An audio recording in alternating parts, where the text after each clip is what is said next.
The story begins with an encounter that seems all too familiar: an underestimated man and a judgmental bank teller. But appearances deceive, and the tables quickly turn. What happens when a man society has dismissed reveals he's holding the power to transform lives and teach a lesson in humility. Stick around to find out in this unforgettable story. Don't forget to like and subscribe, and tell us in the comments where you're watching from today. The bank doors swung open with a slight chime, but Elijah Cole's entrance barely registered with the busy staff and customers scattered throughout Pinecrest National Bank. Dressed in a plain, slightly wrinkled button-up shirt and a pair of faded slacks, he carried an air of quiet determination as he joined the line for the teller. Clutched in his hand was a small, folded check, the ink barely visible on its surface from years of habitual wear. He looked around with calm curiosity, observing the pristine countertops and the hurried shuffle of customers who seemed consumed by their own worlds. Stacy Wilcox, a teller in her late 30s, was a picture of professionalism on the surface. Her neatly pressed uniform and immaculately styled hair gave her an aura of competence. However, her sharp tongue and barely concealed disdain for anyone who didn't meet her standards made her infamous among regular patrons. Stacy thrived on power trips, especially when it came to customers she deemed beneath her. Next, she called out, her voice cutting through the low hum of the bank like a whip. Her tone carried just enough irritation to make people instinctively rush forward. Elijah stepped up, offering a polite nod. "Good morning," he said, his voice measured and warm. Stacy barely glanced up. Her eyes darted straight to the check in his hand, and her lips curled into a thin smile. "Morning," she replied curtly, though her tone betrayed her lack of interest. She reached for the check without looking at him, her manicured nails pinching the edges as if she feared it might dirty her fingers. Her eyebrows arched as she read the amount: $46.82. The corners of her mouth twitched with amusement she didn't bother hiding. "You waited in line for this?" she asked, her voice dripping with mock incredulity. Elijah remained unfazed. "Yes," he said evenly. "I prefer doing these things in person." Stacy's laugh was sharp and mirthless. She looked up at him for the first time, her eyes scanning his appearance like a barcode. "You know, most people just use mobile deposit these days," she said, loud enough for the customers nearby to overhear. "It's faster. Convenient. Saves everyone's time." A few heads turned, curious about the commotion. Elijah noticed the way her voice seemed to rise just enough to draw attention, but not enough to sound unprofessional. He met her gaze calmly. "I suppose I'm old-fashioned," he said with a small smile. "I like to make sure things are done right." Stacy snorted, tapping the check against the countertop, as though debating whether this task was even worth her effort. Old-fashioned? Or just too broke for a smartphone? The words tumbled out before she even tried to stop them, and the nearby customers stiffened. Some looked away, unwilling to get involved. Others shifted uncomfortably, their glances flicking between Stacy and Elijah like spectators at a tennis match. Elijah paused, taking in the moment. He could feel the weight of the stares, the unspoken judgments buzzing in the air. But instead of snapping back, he maintained his composure. "I find value in the small things," he replied quietly, "even if they don't seem significant to others." The softness in his tone made Stacy falter for just a second, but she quickly regained her footing. "Suit yourself," she muttered, her fingers flying over the keyboard as she processed the deposit. She shot him one last dismissive glance as she slid the receipt across the counter. "All set," she said flatly. Elijah took the receipt with a polite nod. "Thank you," he said. His voice carried no malice, no resentment. If anything, he sounded genuinely grateful. Stacy's jaw tightened, irritated that her jabs hadn't provoked the reaction she'd expected. As he turned to leave, she rolled her eyes and muttered under her breath, "Some people." A customer in the adjacent line, a young woman in her 20s, frowned as she watched the scene unfold. "That wasn't necessary," she whispered to herself, loud enough for another customer beside her to hear. The older man next to her nodded but said nothing, their silent disapproval hanging in the air like a fog. Elijah walked out of the bank, his posture straight, his expression unreadable. He glanced at the receipt in his hand, folded it neatly, and slipped it into his wallet. For a moment, he stood at the corner of the sidewalk, looking up at the clouds above. He didn't seem upset. If anything, there was a quiet resolve in his eyes, as though this interaction were nothing more than a small ripple in the larger current of his life. Back inside, Stacy moved on to her next customer, her demeanor unchanged. Yet the echoes of her ridicule lingered, a stain on the otherwise polished veneer of Pinecrest National Bank. The clatter of footsteps echoed as Elijah re-entered the bank a few hours later. The line at Pinecrest National Bank had thinned, leaving the large marble lobby feeling hollow. His unassuming demeanor was the same, but there was an air of purpose in his step. He held a sleek black folder under his arm, its edges crisp and pristine. Stacy glanced up from her station, her expression tightening the moment she recognized him. Back so soon, she quipped, forcing a smile that didn't reach her eyes. Her voice was loud enough to carry over the subdued murmurs in the bank, catching the attention of several patrons nearby.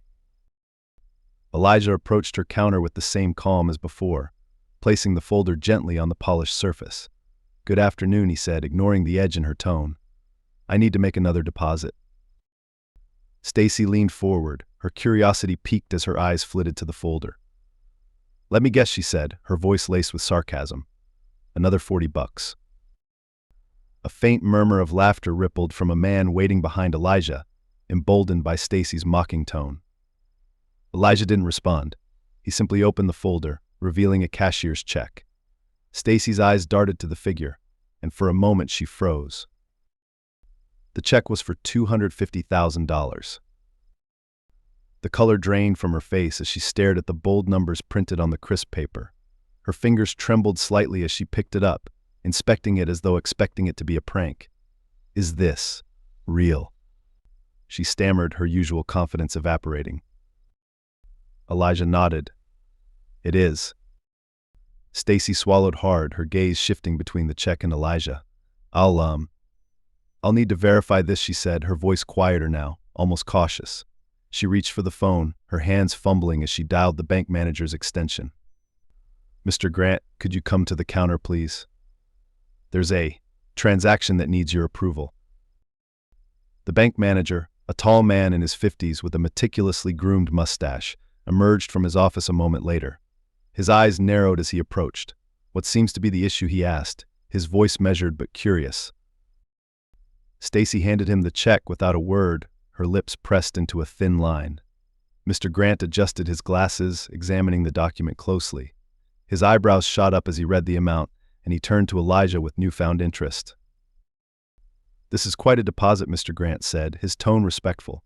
"May I ask where this is coming from?" "From one of my businesses," Elijah replied smoothly. "It's a routine transfer."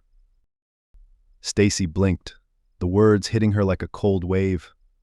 "Businesses? Routine transfer?" She opened her mouth to speak but closed it again, unsure of what to say. The confidence that had fueled her earlier mockery was nowhere to be found. Mr. Grant extended his hand.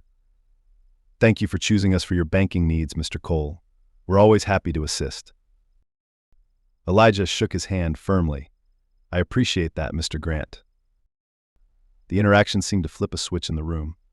The hum of subdued conversations quieted as customers nearby began to take notice. Whispers spread like wildfire. "Did you see the amount on that check?" one man whispered to his wife. "I heard he owns a company," another chimed in. "Maybe more than one." Stacy shifted uncomfortably, her cheeks burning as she caught snippets of the murmurs. She could feel their judgment now, the weight of their silent disapproval pressing down on her. She busied herself at her workstation, trying to avoid the inevitable confrontation. Elijah turned to leave, his expression calm and collected. But as he reached the door, a voice called out. "Wait." Stacy's tone was different now, laced with nervousness. "Mr. Cole, I just want to say." Elijah stopped, turning back to face her. He didn't say anything, but his steady gaze was enough to make her falter. I'm sorry for earlier," she managed to say, her voice barely above a whisper. "I shouldn't have." Elijah raised a hand, silencing her. "You don't need to apologize," he said gently. "But maybe think twice next time before making assumptions." The words were spoken without anger, but they cut deeper than any reprimand. Stacy nodded, her eyes fixed on the counter as he walked out. Outside, Elijah paused on the sidewalk, his posture relaxed but thoughtful. Behind him, the buzz inside the bank grew louder, customers speculating about who he really was and how they had all misjudged him. and as Stacy stared out the window, watching Elijah disappear into the bustling street, she was left grappling with the bitter taste of her own prejudice. It had been a week since the unforgettable encounter at Pinecrest National Bank, and the ripple effects were still evident. Stacy's demeanor had shifted. Her usual sharp remarks were now replaced with forced politeness, but the lingering embarrassment made her interactions with customers stiff. The staff whispered about the mysterious man who had handed over a six-figure check with the same calm as someone depositing loose change. By mid-morning, the bank bustled with activity. Stacy was at her counter, serving a middle-aged woman sorting through a stack of coupons, when she noticed Elijah Cole walking through the doors again. This time, he wasn't alone. Beside him was a tall woman in a tailored navy suit. Her heels clicked sharply on the polished tile floor as she walked with purpose, clutching a leather portfolio. Heads turned as they entered, their presence commanding attention. Stacy felt her stomach twist into knots. She averted her eyes, hoping someone else would serve him, but Elijah made a beeline for her counter. Stacy's face flushed as he approached, his companion a step behind. "Good morning, MS." Wilcox Elijah greeted with his usual calm, a small but noticeable smile on his face. "Gee, good morning," Stacy stammered, her usual composure shattered. She quickly forced a polite smile. "How can I help you today?" "I'd like to speak with the branch manager," Elijah replied. His tone was polite but firm. Stacy blinked, unsure whether to feel relieved or alarmed. "Of course, Mr. Cole. Let me get him for you." She hurried away, her heels clicking unevenly as she disappeared into the manager's office. Mr. Grant emerged moments later, his expression alight with the practiced warmth reserved for high-value clients. "Mr. Cole, it's a pleasure to see you again," Mr. Grant said, extending his hand. Elijah shook it firmly. "Thank you, Mr. Grant. I was hoping we could use your conference room for a short meeting. I'll only need about 20 minutes. "Of course. Anything you need." Mr. Grant gestured toward the glass-walled conference room on the far side of the lobby.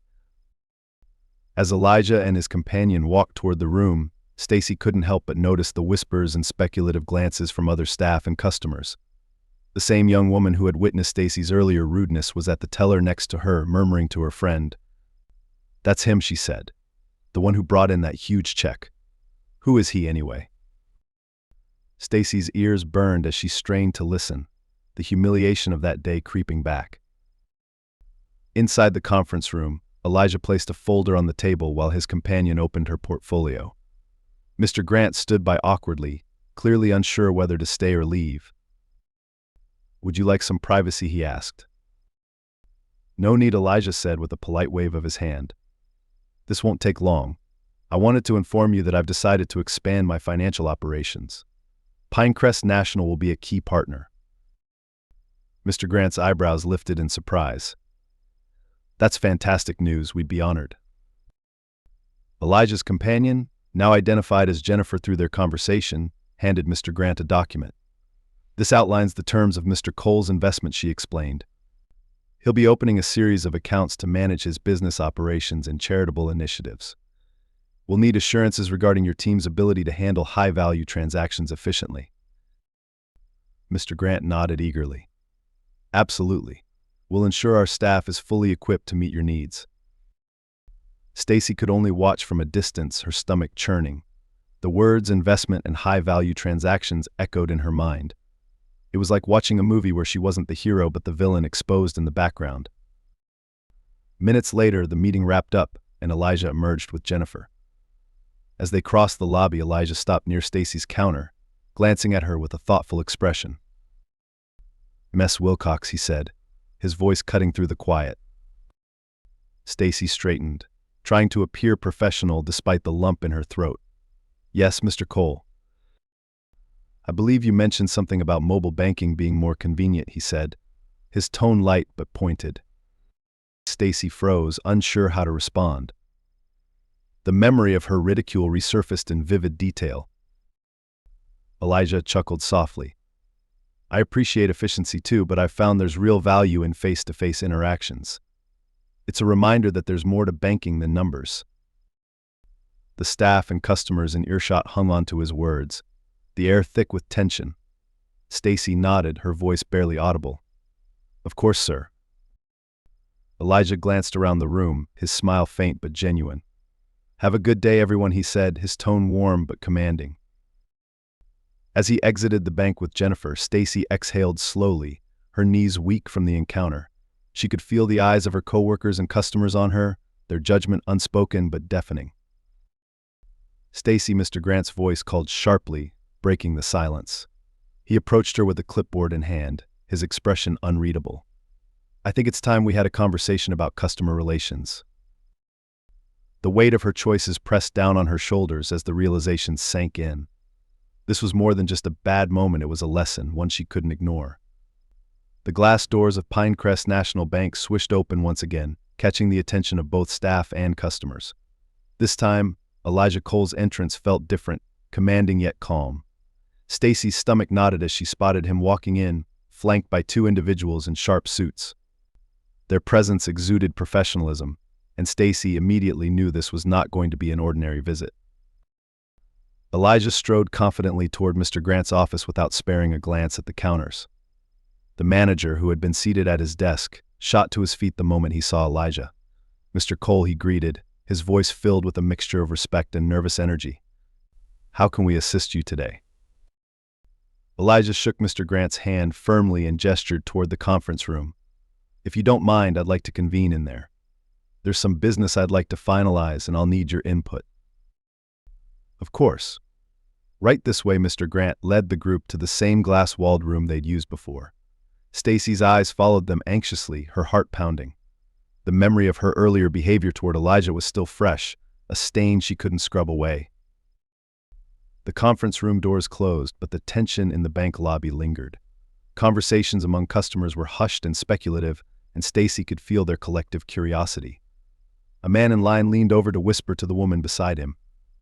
That's him, isn't it? The one who made that huge deposit last week. Yeah, she murmured back. I heard he's some kind of big-shot CEO. I wonder why he's here again. Stacy's ears burned. She kept her head down, pretending to organize the paperwork at her station, but she couldn't help glancing toward the conference room. The silhouettes of Elijah and his companions moved deliberately behind the glass walls, their body language indicating the seriousness of the discussion. Stacy's chest tightened as the weight of her actions loomed over her once more. About 20 minutes later, the doors to the conference room opened. Elijah stepped out first, his companions trailing behind with files in hand. Mr. Grant followed, his face flushed but smiling, clearly pleased with whatever had just transpired. As Elijah walked toward the exit, he paused near Stacy's counter. Stacy's breath caught, her pulse racing as he turned to face her. The room seemed to go silent, all eyes locking onto the unfolding moment. MS. Wilcox, Elijah began, his voice calm but carrying an undeniable authority. Yes, Mr. Cole. Stacy's voice was barely above a whisper, her face flushed with a mix of dread and shame. Elijah held her gaze, his expression unreadable. Do you remember the first time we spoke? Stacy's throat went dry. She nodded slowly. I do. And do you recall how you treated me that day? His words weren't angry, but they were deliberate, each syllable cutting through the silence like a blade. I wasn't at my best, Stacy admitted, her voice trembling. I'm sorry, Mr. Cole. Elijah regarded her for a moment, then gave a small nod. Apologies are important, he said, but they mean little without change. What matters is how we treat people moving forward, regardless of how they appear or what we assume about them. Stacy swallowed hard, the weight of his words sinking in. You're right, she said softly. I'll do better. Elijah's expression softened slightly. I hope so. Everyone deserves dignity and respect, no matter their circumstances. With that, he turned and continued toward the exit. Stacy exhaled shakily, feeling the judgment of her coworkers and customers still lingering in the air. But the moment wasn't over. One of Elijah's companions, Jennifer, stopped and addressed the room at large. For those of you curious about Mr. Cole, you may want to keep an eye on the news in the coming days. His newest project will be making headlines, and Pinecrest National Bank is proud to play a role in it. The murmurs of intrigue grew louder as Jennifer followed Elijah out the door. Stacy stood frozen behind her counter, her mind racing. Headlines? A project? What had she almost overlooked in her rush to judge him? The man who had whispered earlier turned to Stacy, a smirk tugging at the corner of his mouth. "Bet you didn't see that coming," he said, his voice low but pointed. Stacy didn't respond. She couldn't. Her humiliation felt complete, and yet somewhere deep inside, a flicker of resolve began to grow. Elijah's words about dignity, respect, and change echoed in her mind. This was more than a lesson, it was a wake-up call. Meanwhile, outside, Elijah and his team climbed into a sleek black car parked by the curb. As they drove away, Elijah glanced at Jennifer, a knowing smile playing on his lips. "Do you think she got the message?" Jennifer asked. Elijah nodded, his gaze thoughtful. "I think she'll remember it for a long time." The next morning, the headlines confirmed what everyone at Pinecrest National Bank had been speculating.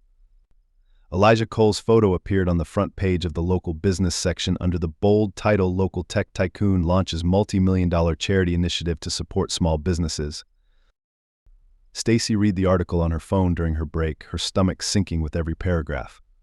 Elijah's company, a successful tech firm that had quietly grown under the radar, was now spearheading a community-driven fund to support entrepreneurs struggling to secure financing. The article praised his commitment to uplifting underserved communities and mentioned how Pinecrest National Bank would serve as a major partner in the project. She didn't need the reminder that she'd nearly alienated someone who was now being lauded as a local hero. Back at the counter, Stacy felt a quiet shift in the way her coworkers looked at her. Their glances were subtle but spoke volumes, a mix of judgment and pity. The customers, too, seemed to regard her differently. She overheard snippets of conversations as people buzzed about Elijah's initiative, and while no one said it outright, she felt the unspoken accusation, "How could you have treated someone like that so poorly?" As the day wore on, Stacy resolved to take some form of action. She couldn't undo the past, but maybe, just maybe, she could find a way to make things right. It was late afternoon when Elijah returned to the bank, alone this time.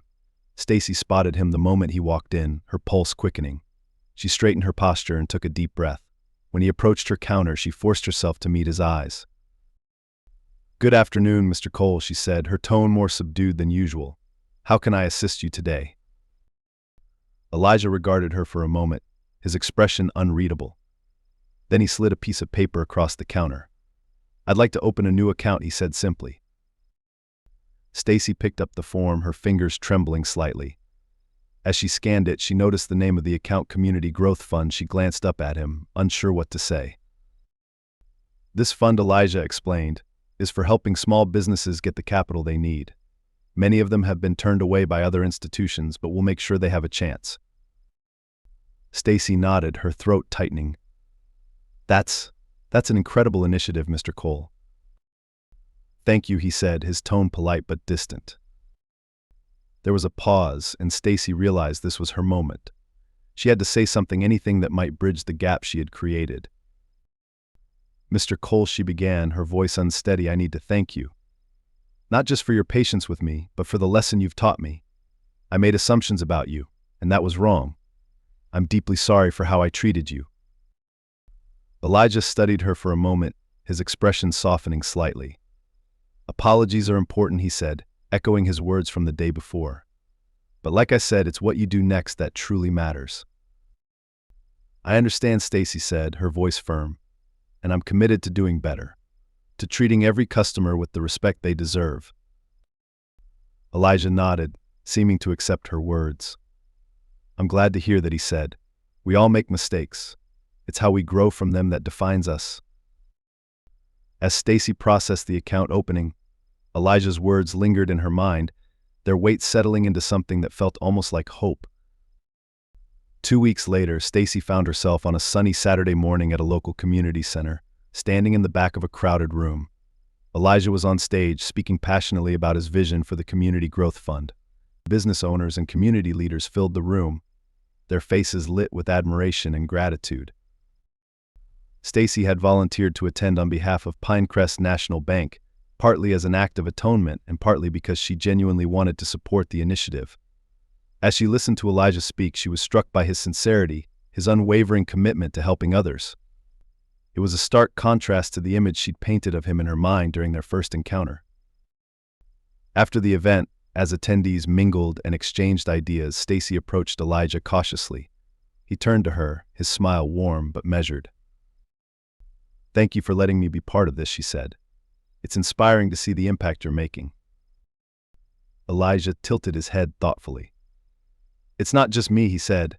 "It takes a community to create real change." Stacy nodded, feeling a flicker of determination. "Then I'd like to do my part." Elijah studied her for a moment, then extended his hand. "I believe you will." She shook his hand firmly, a sense of resolution washing over her. As Elijah turned to speak with another guest, Stacy stood there, watching the room buzz with possibility. For the first time in weeks, she felt like she could leave the weight of her mistakes behind and focus on what lay ahead. Outside, the sun was beginning to set, casting a golden glow over the city. Stacy walked to her car with the sense of purpose she hadn't felt in years. She couldn't change her past, but she could shape her future. And for the first time, she felt ready to make it count. It was another ordinary day at Pinecrest National Bank, at least for everyone except Stacy Wilcox. She had arrived early, as she had for the past few weeks, her usual hurried energy replaced by a quiet focus. The shame of her earlier behavior toward Elijah Cole still lingered, but it had sparked something new, a determination to change. The day moved along smoothly until just before closing time, when a commotion erupted in the lobby. A small group of people entered, each holding cameras and microphones. Behind them was Elijah, calm as ever, accompanied by Jennifer and another man Stacy hadn't seen before. The group paused briefly to speak with Mr. Grant, whose face lit up with a mix of surprise and excitement. As Stacy watched, her nerves prickled. Was this another meeting? Why the cameras? Her heart raced as Mr. Grant ushered the group toward the center of the lobby, gesturing for everyone to gather around. "Ladies and gentlemen," Mr. Grant began, his voice carrying across the room, "we have a special announcement today. It's not every day that Pinecrest National Bank gets to play a pivotal role in a community-changing initiative." The crowd murmured with curiosity, and Stacy felt her palms grow clammy. Her eyes darted toward Elijah, who stood silently, scanning the room until his gaze met hers. He gave her a small, almost imperceptible nod. Mr. Grant continued. "Mr. Cole has graciously selected Pinecrest National as the anchor institution for his Community Growth Fund. But there's more. In recognition of the partnership and to celebrate the launch of this initiative, Mr. Cole has made a generous donation that will directly benefit this community." The murmurs grew louder, excitement rippling through the crowd. Elijah stepped forward, his calm voice cutting through the chatter. "I'm thrilled to announce that in addition to the fund's primary goal of supporting small businesses, we've allocated a portion specifically to programs that provide financial literacy training. Everyone deserves a fair chance to build something meaningful, regardless of their background." The room erupted in applause. Stacy felt a lump in her throat as she clapped along, unable to ignore the weight of his words. The cameras turned to capture Elijah's statement, but for Stacy it felt like those words were directed solely at her. And Elijah added, raising his hand for quiet, "I want to take this opportunity to acknowledge the role we all play in shaping our communities. Whether we're business owners, employees, or customers, we're connected. How we treat one another matters more than anything." Stacy's face burned. She could feel the unspoken meaning behind his words, though he made no direct mention of her. It wasn't a public rebuke, it was a challenge, a call to action. She swallowed hard, her eyes fixed on Elijah. After the announcement, the bank lobby buzzed with excitement as reporters jotted down notes and customers lingered to talk about the fund. Stacy busied herself with tidying her station, hoping to avoid the inevitable encounter. But Elijah, ever composed, approached her counter once the crowd had thinned. "Ms. Wilcox," he said, his tone warm but steady. "Good to see you again." "Good to see you too, Mr. Cole," Stacy replied, her voice just above a whisper. "And congratulations on the fund. It's going to make a huge difference."